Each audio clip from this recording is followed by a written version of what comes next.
नमस्कार।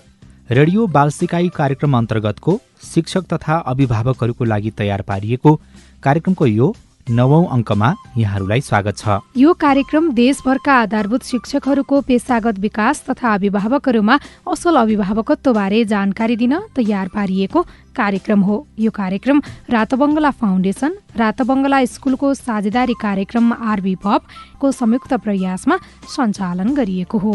आज पनि हामी शिक्षकहरूका लागि रोचक कुराकानी, आकर्षक शिक्षण विधिहरू लिएर आएका छौँ। साथै अभिभावकहरूका लागि अभिभावकत्वका रमाइला कुराहरू लिएर आएका छौँ। आजको कार्यक्रममा केही लेख्नुपर्ने कामहरू भएकाले तपाईहरूले आफ्नो साथमा कापी र कलम लिएर बस्नुहोला। शिक्षक साथीहरू, कार्यक्रमको पहिलो खण्डमा आज हामी गणित अन्तर्गत 5 थप्ने खेल खेल्छौँ। यो खेल खेल्नको लागि कापी र कलम अगाडि राख्नुपर्छ। यो खेलमा हामी कुनै नम्बर बन्छौँ, तपाईहरूले त्यो नम्बरमा 5 जोडेर भन्नुपर्छ। जस्तै उदाहरणको लागि हामीले 10 भन्दा 10 मा 5 जोडी 15 भन्ने उत्तर आफ्नो कापीमा लेख्नुपर्छ। उदाहरण पुनः एकपटक, हामीले 8 भन्दा तपाईले 8 मा 5 जोडी 13 भन्नुपर्छ वा कापीमा लेख्नुपर्छ। तपाईहरूले राम्रोसँग बुझ्नुभयो होला नि, होइन? लौ, अब खेल सुरु गरौँ है त। 5 5 10 10 17 17 28 28 31 31 33 33 42 42 54 54 67 67 99 99 तपाईहरूले यसको उत्तर लेख्नुभयो होला। अब 10 वटा हिसाबमा कतिवटा सही जवाफ आयो भनेर जाँच्नुहोला। जवाफ यस्तो छ: 10 15 22 33 36 38 47 59 72 र 104। तपाईहरूले यो खेल जस्तै 2 थप्ने, 6 थप्ने, 10 थप्ने आदिमा पनि आफ्नो विद्यार्थीहरूलाई खेलाउन सक्नुहुन्छ। यो खेलबाट विद्यार्थीहरूको अङ्क सम्बन्धी राम्रो धारणा हुने र जोड क्रिया सजिलै गर्न सक्ने हुन्छन्। अझ उनीहरूलाई उत्तर शुद्ध भाषामा भन्न लगाउँदा, जस्तै 5 मा 5 थपे 10 हुन्छ भनी, यसले उनीहरूको भाषिक विकासका साथै गणितीय भाषा पनि राम्रो हुन्छ।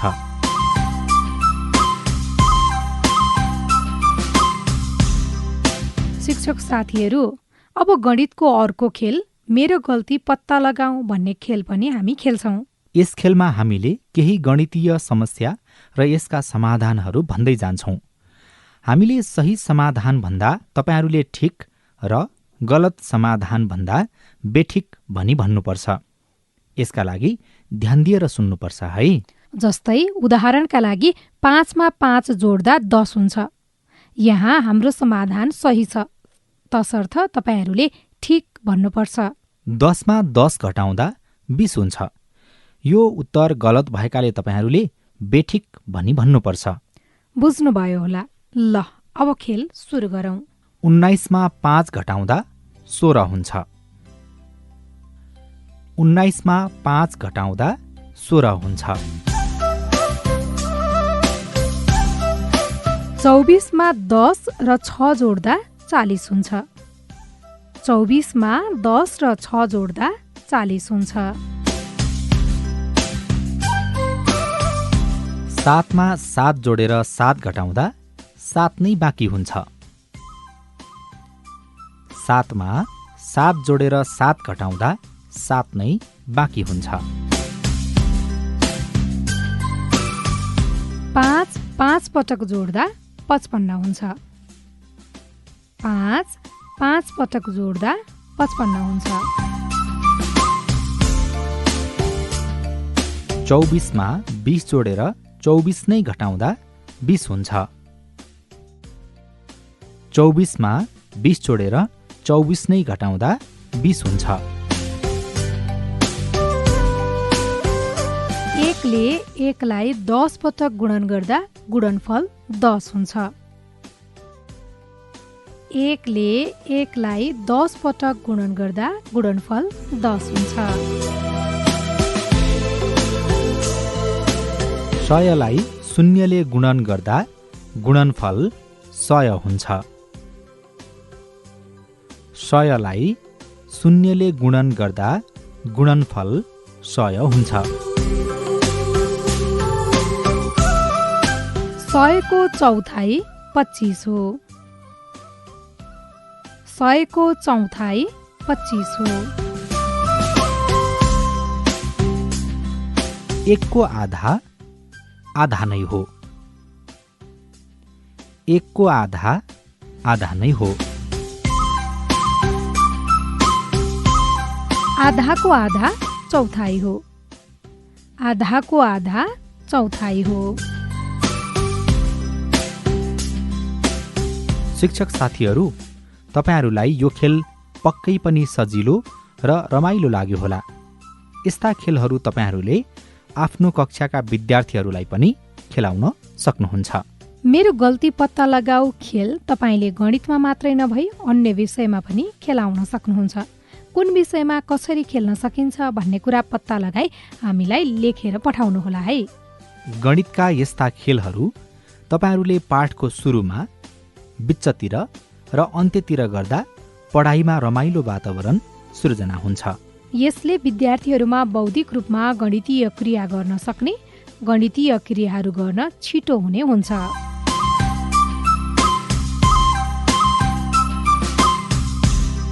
शिक्षक साथीहरू, कक्षा कोठा व्यवस्थापन अन्तर्गत आज हामी विद्यार्थीहरूलाई जिम्मेवार नागरिक बनाउन हामीले कक्षा कोठाबाट नै सुरु गर्नुपर्छ भन्ने बारे चर्चा गर्नेछौँ। अब रातोबङ्गला फाउन्डेसनका प्रशिक्षक सिलु कर्मचार्यबाट यस विषयमा केही जानकारी लिउँ। नमस्ते सिलु मिस। नमस्ते। आज हामी विद्यार्थीहरूलाई कक्षा कोठाबाट चाहिँ जिम्मेवारी नागरिक तयार कसरी पार्न सकिन्छ भन्ने बारेमा छलफल गर्छौँ। विद्यार्थीहरूलाई कसरी जिम्मेवारी बनाउन सकिन्छ, यसको लागि शिक्षकले के गर्न सकिन्छ होला मिस? कक्षा कोठामा चाहिँ विद्यार्थीहरूले कुनै न कुनै किसिमको काम गर्न सक्छ। अब उनीहरूलाई जिम्मेवार बनाउन शिक्षकले कक्षा कोठामा उनीहरूले गर्न सक्ने किसिमको कामहरू जिम्मा दिएर अथवा कामहरू गर्ने मौका दिएर उनीहरूलाई जिम्मेवार बनाउन सक्छौँ। कक्षा कोठामा उनीहरूलाई काम दिने भन्नुभयो, यो काम कसरी बाँडफाँड गर्न सकिन्छ होला मिस? अब त्यसको लागि चाहिँ के भने विद्यार्थीहरूलाई कक्षा कोठाबाट जिम्मा दिनको लागि चाहिँ कामको बाँडफाँड गर्नु पर्दछ। किनभने सबै काम सबै बच्चाहरूले एकैचोटि त गर्न सक्दैनन्। त्यसको लागि शिक्षकले एउटा जिम्मेवारी चार्ट अथवा हामीले कार्यतालिका पनि भन्छौँ, त्यो कार्यतालिका बनाएर विद्यार्थीहरूलाई सोही जिम्मा अनुसारको कामहरू गर्न अथवा गराउन सकिन्छ। त्यो तपाईले आफ्नो कक्षा कोठामा चाहिँ यो कार्यतालिका बनाएर विद्यार्थीहरूलाई जिम्मेवारी बाँडफाँड गर्नु भएको छ होला। यसको प्रक्रिया चाहिँ के होला मिस? कसरी गराउन सकिन्छ यो? अब सबभन्दा सुरुमा यो काम वर्षको सुरुवातमा हामीले यो काम गर्छौँ। बच्चाहरू 1-2 हप्ता स्कुल आइसकेपछि हामीले एउटा जिम्मेवार चार्ट अथवा कार्यतालिका बनाउँछौँ। यसको लागि हामी सुरुमा चाहिँ के गर्छौँ भने एउटा बैठक बसाउँछौँ बच्चाहरूलाई। अनि त्यस बैठकमा चाहिँ कक्षालाई राम्रो पार्न अथवा कक्षाको कामहरू सजिलो पार्न हामी के कस्ता कामहरू गर्न सक्छौँ त भनेर हामी विद्यार्थीहरूसँग कुराकानी गर्छौँ। अनि उनीहरूसँग अलिअलि उनीहरूको विचारहरू पनि हामी लिन्छौँ। अनि हामीले पनि भन्छौँ यसो गरे कसो होला भनेर हामी सोध्छौँ अनि हामीले आफूले पनि भन्छौँ। त्यसपछि उनीहरूले दिएको उत्तरलाई हामीले चाहिँ पालो पालो गरी कालो पाटी अथवा सेतो पाटीमा चाहिँ हामी टिप्दै जान्छौँ। अनि उनीहरूले भनेको जुन त्यो कामको सूची छ नि त्यो मध्ये चाहिँ हामीले फेरि बसेर फेरि छलफल गर्छौँ कि सबभन्दा जरुरी कुन चाहिँ हो भनेर। किन उनीहरूले त अनेक भन्छ, कसैले के भन्ला, कसैले के अलि धेरै जरुरी नहुने काम पनि भन्न सक्लान्। त्यसैले हामीले चाहिँ त्यसबाट एकदमै चाहिने कक्षा कोठालाई राम्रो पार्न अथवा सजिलो पार्न चाहिने बढीमा 10 वटा काम, कम्तीमा 5 अथवा 6 वटा काम चाहिँ हामीले छनौट गर्छौँ। जस्तै एउटा उदाहरणको लागि कक्षा कोठा सरसफाइ गर्ने, बेन्च डेस्क मिलाउने, सेतो पाटी सफा राख्ने अथवा लाइन मिलाउने काम, कपीहरू सङ्कलन गर्ने अथवा कपीहरू वितरण गर्ने काम, अनि मोनिटरको काम, समाचार पढ्ने काम, यस्तो कामहरूलाई चाहिँ हामीले चाहिँ एउटा कक्षाको लागि चाहिने काम भनेर हामीले ठान्छौँ। अब यी कामहरूमा पनि के गर्ने हो त भनेर हामी विद्यार्थीहरूलाई स्पष्ट पारिदिन्छौँ। यो काममा चाहिँ बच्चाले कुन कुन काम गर्नुपर्छ भनेर हामीले उनीहरूलाई स्पष्ट पारिदिन्छौँ। त्यसपछि चाहिँ कामलाई चाहिँ हामीले कक्षा कोठामा कतिजना बच्चा छ हेरिकन हरेक कामको लागि 2 जना अथवा धेरै बच्चाहरू छन् भने 4 जना समेत एउटा जिम्मामा दिन सक्छौँ। यो कार्यतालिकामा चाहिँ एउटा पकेट चार्ट जस्तै बनाउँछौँ र त्यो हरेक पकेटमा चाहिँ बच्चाहरूको नाम लेखेर अनि त्यसमा राखिदिन्छौँ। तर उनीहरूले चाहिँ आफ्नो यो काम हो भनेर चाहिँ कसरी थाहा पाउँछन्? यसको लागि चाहिँ हामीले चाहिँ के गर्न मिल्छ भने एउटा चार्ट बनाउँदाखेरि त्यो जुन कार्यतालिका भन्यो नि, कार्यतालिकाको हामीले कुराकानी गरेर हामीले निर्णय गर्छौँ होइन यो काम भनेर। त्यो त्यसको लागि देखाउनको लागि चाहिँ तालिका बनाउँदा एउटा पकेट चार्ट, गोजी चार्ट बनाउने होइन। कक्षामा भएको विद्यार्थीहरूको नाम चाहिँ त्यो सानो चार्ट पेपरमा लेखेर कामको गोजीमा चाहिँ राख्ने होइन। अनि त्यसमा त्यो लेबल पनि गरिदिने, यो काम कुन काम हो भनेर त्यो लेखिदिएको हुन्छ त्यो हरेक गोजीमा। अनि त्यसपछि त्यो गोजीभित्र चाहिँ हरेक विद्यार्थीको नाम, यो काम यसले गर्ने, यो काम यसले गर्ने भनेर नाम चाहिँ त्यो गोजीको चार्टभित्र राखिदिनुपर्छ। अनि त्यो नाम छान्ने क्रममा पनि कसले कुन काम गर्ने भन्ने कुरा गर्दाखेरि पनि बच्चाहरूलाई नै गराउनु दिए पनि हुन्छ। कसले कुन काम गर्न मन लाग्छ त भनेर हामीले सोच्ने होइन। अनि उनीहरूले भनेअनुसार अनि उनीहरूको नाम चाहिँ त्यो गोजी चार्टमा दिने गर्न सकिन्छ।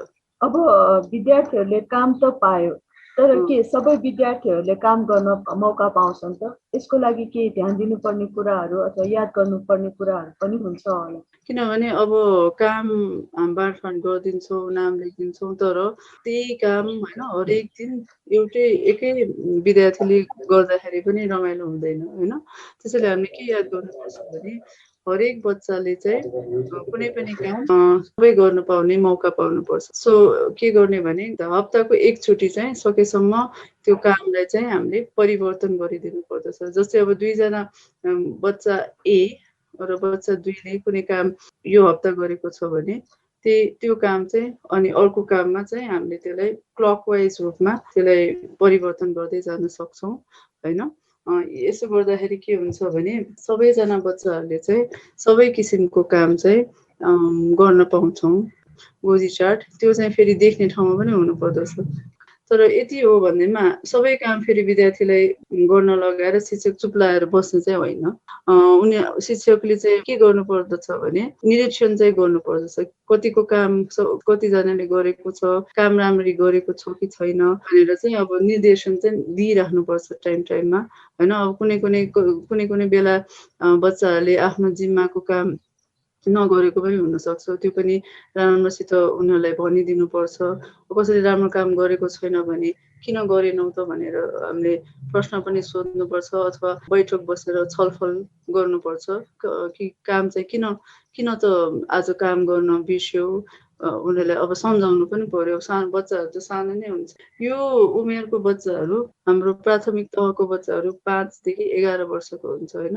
भनेपछि उनीहरू विद्यालयमा आउँदाखेरि यो जुन हामीले काम दिन्छौँ नि, कक्षामा दिने कामहरू चाहिँ उनीहरू गर्न सक्ने भइसकेको हुन्छ। यो उमेरमा चाहिँ उनीहरू अलिकति जिज्ञासु पनि हुन्छ, उत्साहित स्वभावको पनि हुन्छ। अनि अब फेरि यो उमेरको बच्चाहरू एकै ठाउँमा बसिराख्ने पनि सक्दैनन् होइन।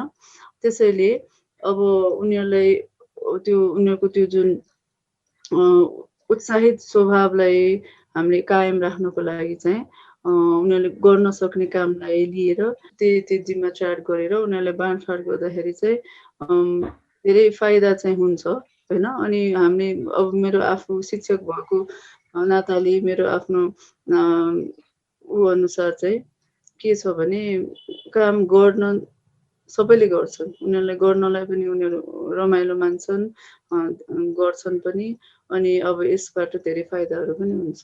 के कस्ता फाइदाहरू हुन्छन्? सबभन्दा पहिला त के भने उनीहरूलाई आफू विद्यार्थी भएर कक्षामा आफ्नो महत्त्व थाहा पाउन सक्छ। त्यस्तै गरी अब कक्षा कोठामा पनि उनीहरूले यसरी काम गर्दाखेरि उनीहरूलाई के भावना आउँछ भने कि म पनि यो कक्षाको एउटा मेम्बर हो होइन, म यो कक्षा कोठामा मैले के गर्न सक्छु, मैले कुनै किसिमको देन दिएको छु भनेर एउटा मर्यादित रूप भावना आउँछ होइन। अनि आफूले जिम्मा वहन गरेको गर्दाखेरि उनीहरूलाई चाहिँ आफू अलिकति कक्षा कोठाको एउटा सदस्य हुँ भन्ने चाहिँ उनीहरूलाई राम्रो लाग्छ आफूलाई।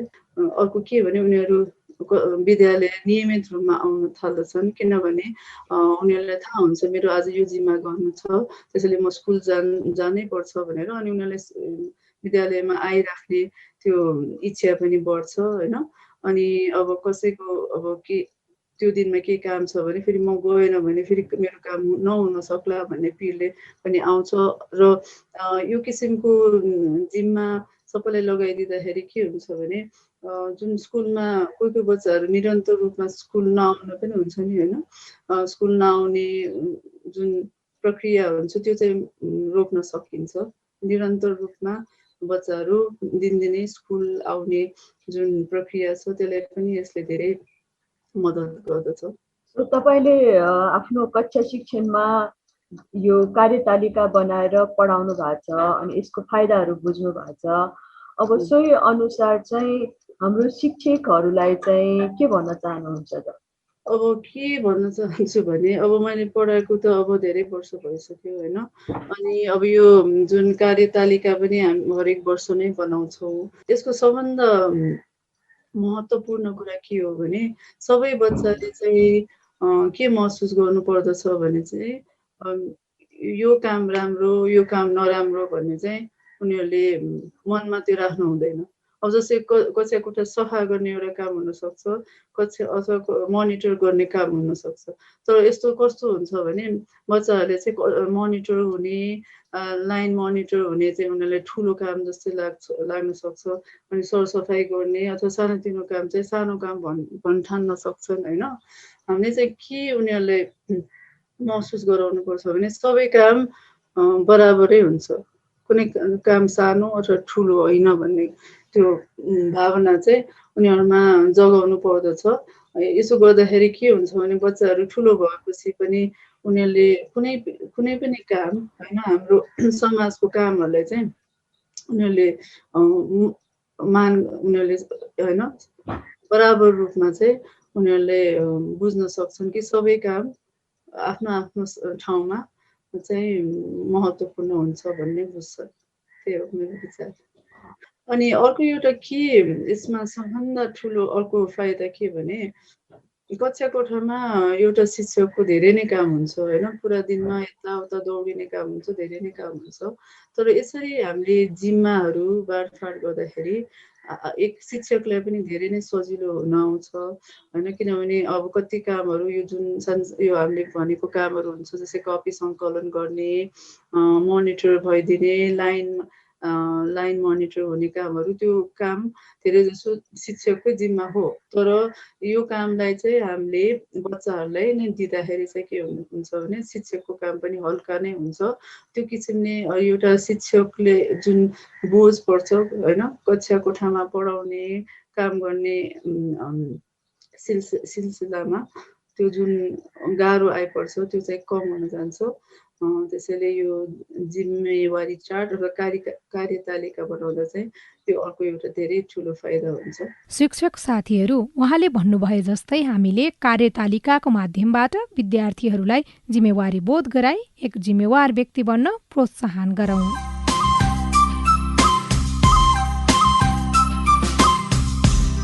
असल अभिभावकत्व अन्तर्गत आज हामी मायाका 5 भाषाको बारेमा छलफल गर्नेछौँ। एकचोटि आँखा बन्द गरेर आफ्नो बाल्यकाल सम्झनुहोस्। बाल्यकालमा तपाईँको आमा बुवाले तपाईँलाई के गर्दा माया गरेको हो र के गर्दा माया गरेको होइन भन्ठान्नुहुन्थ्यो। यसमा हामी हरेकको भिन्दा भिन्दै उत्तर हुन सक्छ। यसै गरी बालबालिकाहरूले बुझ्ने मायाका भाषाहरू पनि विभिन्न थरीका हुन्छन्। मानिसहरूले विभिन्न क्रियाकलापबाट आफ्नो माया व्यक्त गर्ने गर्दछन्। तपाईँले गरेको माया र बालबालिकाले खोजेको माया मेल नखाँदा बालबालिकाहरूमा तपाईँप्रति नकारात्मक भावना आउन सक्छ। मायाका 5 भाषाहरू छन्। यस धारणालाई बुझ्न अब भने केही उदाहरणहरू सुनौ। गुणात्मक समय दिनु। ल भन त, तिमीहरूलाई यो कथामा के मन पर्यो? मिस, मलाई त आमा खराएले बच्चाहरूलाई कथा भनेर सुताएको मन पर्यो। हो? थाहा छ मिस, मेरो बाबाले र आमाले पनि मलाई सधैँ कथा भनेर सुताउनुहुन्छ नि। मिस, मेरो बुबा त मसँग खेल्नु पनि हुन्छ। मलाई कति धेरै कुराहरू सिकाउनुहुन्छ। कथामा जस्तै मेरो आमा बाबाले मसँग कुराकानी गर्नुहुन्छ, मेरो कुरा पनि सुन्नुहुन्छ। मेरो बाबाको त फुर्सद नै छैन, कहिल्यै कथा भन्नुहुन्न। खेल्नु त हुन्छ होला नि? मसँग खेल्नु पनि हुन्न मिस। मेरो बुबा पनि मसँग कहिल्यै खेल्नुहुन्न, मलाई जहिले गाली गर्नुहुन्छ। मिस, मेरो कुरा पनि सुन्नुहुन्न, मलाई माया नै गर्नुहुन्न। बालबालिकाहरूलाई आफ्नो आमा बुबा आफूसँग बसेर खेल्ने पढ्ने क्रियाकलाप गरेको असाध्यै मनपर्छ। आमा बुबाले कथा सुनाएको राम्रोसँग सुन्न मन पराउँछन्। अघिको नाटकमा जस्तै कुनै कुनै बालबालिकाहरूलाई आफ्ना आमा बुबाले आफूलाई समय दिँदा, आफूसँग खेलिदिँदा, आफूसँगै हाँसिदिँदा, कामहरू गरिदिँदा, आफ्नो कुरा सुनिदिएमा आफूलाई माया गरेको हो भन्ठान्छन्। गुणात्मक समय दिनु प्रथम मायाको भाषा हो।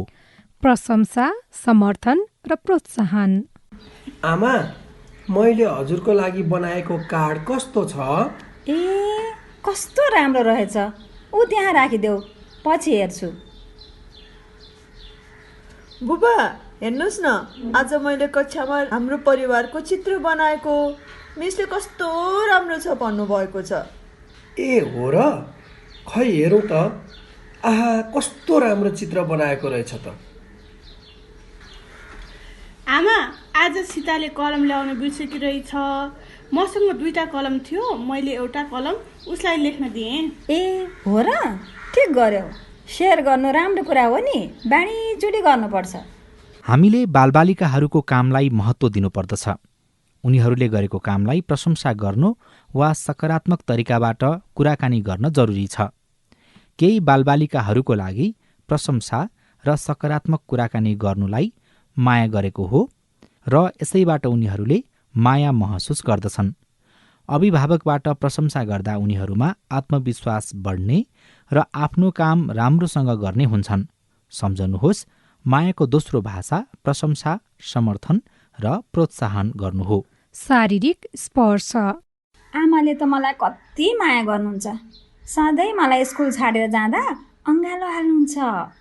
मेरी आमाले मलाई जहिले पनि कथा भन्नुहुन्छ अनि टाउकोमा सुमसुमाएर सुताउनुहुन्छ। मलाई साह्रै मनपर्छ। मेरी आमाले त मलाई जहिले गाली गर्नुहुन्छ। उहाँलाई छोयो कि रिसाएर कराउनुहुन्छ। मेरी आमाले पनि मलाई स्कुलबाट आएपछि नजिकै राखेर मेरो कुरा सुन्नुहुन्छ नि।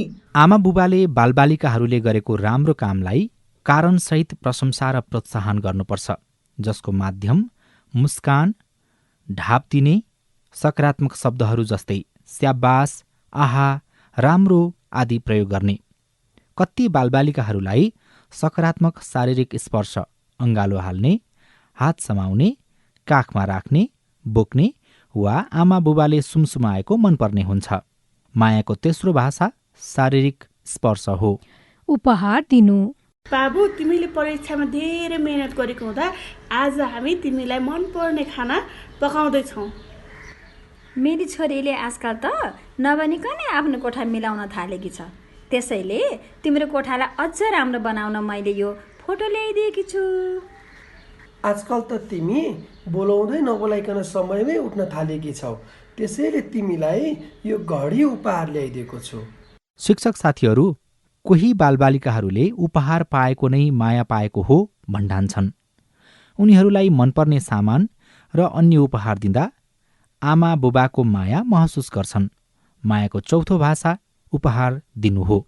सेवाको कार्य। मलाई मेरा आमा बाबाले गाह्रो परेको बेला मद्दत गर्नुहुन्छ र मलाई मेरो काममा सघाउनुहुन्छ। मलाई पनि आमाले सघाउनुहुन्छ।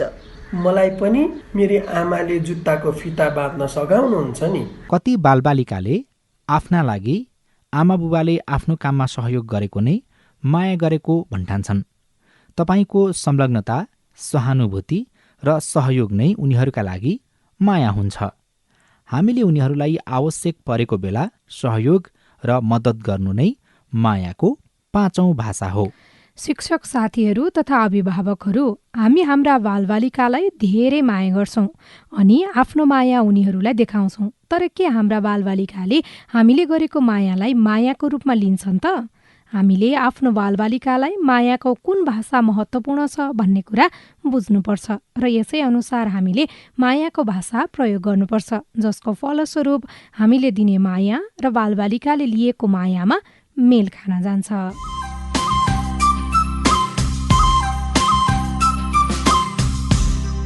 आजको कार्यक्रमको अन्त्यमा आइपुगेका छौं।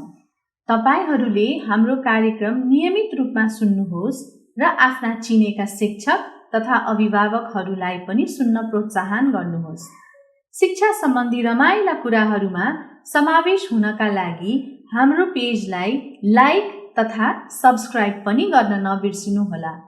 हामीलाई सम्पर्क गर्न फेसबुक पेज रातो बंगला फाउन्डेसनमा लेखी पठाउनुहोस् वा रातो बंगला फाउन्डेसन पाटनढोका ललितपुरमा पत्र पठाउनुहोस् वा radiobalsikai.rbf@gmail.com मा इमेल पठाउनुहोस्।